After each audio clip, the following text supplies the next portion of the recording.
నాకు ఎప్పుడు ఏసీ ఎలా పని చేస్తుందో తెలుసుకోవాలని ఆసక్తి ఉండేది. అది కేవలం చల్లని గాలిని నేరుగా బయటకు ఊదదు అని తెలిసింది.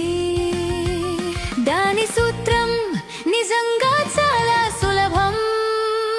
ఏసీలో ఉండే రహస్యం ఏమిటంటే గది ఉష్ణోగ్రత వద్ద కూడా చాలా వేగంగా మరిగే మరియు వేడిని గ్రహించే ఒక ప్రత్యేక రిఫ్రిజిరెంట్ ద్రవం ఉంటుంది.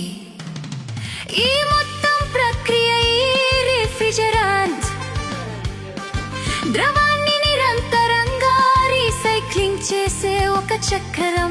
ఇది మీ ఇంటి లోపల మొదలవుతుంది. ఇక్కడ 7 డిగ్రీల వద్ద ఉన్న అతి చల్లని రిఫ్రిజిరెంట్ ద్రవం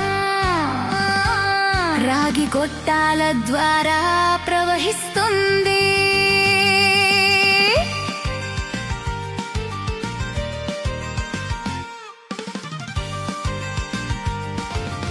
నీ గదిలోని వేడి గాలితో ఇది తాకినప్పుడు అది వేడిని గ్రహించి 30 డిగ్రీల వాయువుగా ఆవిరైపోతుంది.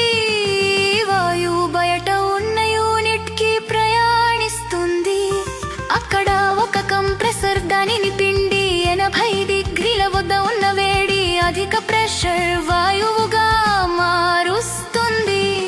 తరువాత బయట ఉన్న ఫ్యాన్ కండెన్సర్ గొట్టం మీదుగా గాలిని ఊదుతూ ఆ వాయువును చల్లబరుస్తుంది.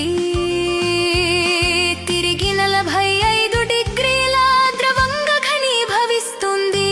ఇదే చివరి అద్భుతమైన దశ. ఆ ద్రవాన్ని ఒక చిన్న ఎక్స్పాన్షన్ వాల్వే ద్వారా బలంగా స్క్వీజ్ అయ్యుతుంది. ఇది తక్షణమే ప్రెషర్ తగ్గడానికి కారణమవుతుంది. ఆ ద్రవాన్ని